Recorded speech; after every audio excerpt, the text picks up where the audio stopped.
So matter ఏంటంటే 8 months సిప్లో work చేసి ఇప్పుడు ప్రస్తుతం ఫైనల్గా ఇండియాకి అయితే వచ్చేస్తున్నాను. ఈరోజు లాస్ట్ డే మనకి సిప్లోని. ప్యాకింగ్ అంతా అయిపోయింది, చూస్తున్నారు కదా మన లగేజ్. 2 లగేజ్లు ప్యాకింగ్ చేసాను. ఇంకా ఇది మన క్యాబిన్, ఇది సింపుల్గా ఉంటుంది మన రూము సిప్లోని.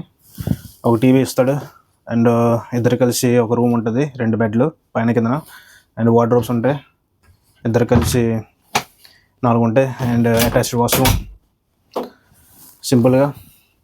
సో చాలా ఎక్సైటింగ్ ఉంది ఇండియాకి మళ్ళీ రావడం. వెకేషన్ బాగా ఎంజాయ్ చేద్దాం. అండ్ నా బ్యూటిఫుల్ బెడ్.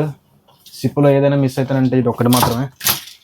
చూడండి, మంచిగా ఎక్సైటింగ్ ఉంటుంది రూమ్లోకి వచ్చిన వెంటనే బెడ్ పడుకుంటే. సో నా జర్నీ ఇది జర్మనీ నుంచి ఇండియా వరకు ఎలా ఉంటుందో మీకు చూపించడానికి ప్రయత్నిస్తాను. చాలా ఫ్లైట్స్ అయితే చేంజింగ్ చేయాలి. So I'll see you in India again.